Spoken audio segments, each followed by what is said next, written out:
রাজধানীতে পৃথক অভিযানে ইয়াবা গাঁজা সহ গ্রেপ্তার। রাজধানীতে পৃথক অভিযান পরিচালনা করে 1000 পিস ইয়াবা ও প্রায় 4 কেজি গাঁজা সহ 4 মাদক কারবারিকে গ্রেপ্তার করেছে ঢাকা মহানগর গোয়েন্দা পুলিশ ডিবি। গ্রেপ্তারকারীরা হলেন মোহাম্মদ সাইফুল ইসলাম রাব্বি, 2 মোহাম্মদ নাজমুল ইসলাম সুজন, 3 মোহাম্মদ হামিদ। শনিবার 4 জানুয়ারি রাজধানীর রাজারবাগ ও ফকিরাপুল এলাকায় পৃথক অভিযান চালিয়ে তাদের গ্রেপ্তার করে ডিবি। বিষয়টি নিশ্চিত করেছেন বিএমপির মিডিয়া অ্যান্ড পাবলিক রিলেশনস বিভাগের উপ police commissioner DC Mohammad Talebur Rahman.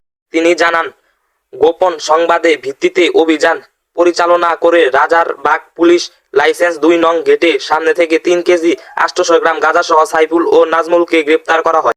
পৃথক আরেকটি অভিযান পরিচালনা করেন ফকিরাপুল শতাব্দী টাওয়ারের সামনে থেকে 1000 পিস ইয়াবা সহ 17 বেগম ও হানিতাকে গ্রেপ্তার করা হয়। ডিসি তালেবুর রহমান আরও জানান, জিজ্ঞাসাবাদের স্বীকার করেছেন তারা দীর্ঘদিন ধরে অবৈধ মাদক ব্যবসা জড়িত। গ্রেপ্তাররা তিনি জানান, গোপন সংবাদের ভিত্তিতে অভিযান পরিচালনা করে রাজারবাগ পুলিশ লাইসেন্স 2 নং গেটের সামনে থেকে 3 কেজি 800 গ্রাম গাঁজা সহ সাইফুল ও নাজমুলকে গ্রেপ্তার করা হয়। পৃথক আরেকটি অভিযান পরিচালনা করেন ডিসি তালেবুর রহমান আরও জানান, গ্রেপ্তার প্রাথমিক জিজ্ঞাসাবাদের স্বীকার করেছেন তারা দীর্ঘদিন ধরে অবৈধ মাদক ব্যবসায় জড়িত। তাদের বিরুদ্ধে পরবর্তী আইনগত ব্যবস্থা প্রতিক্রিয়াধীন।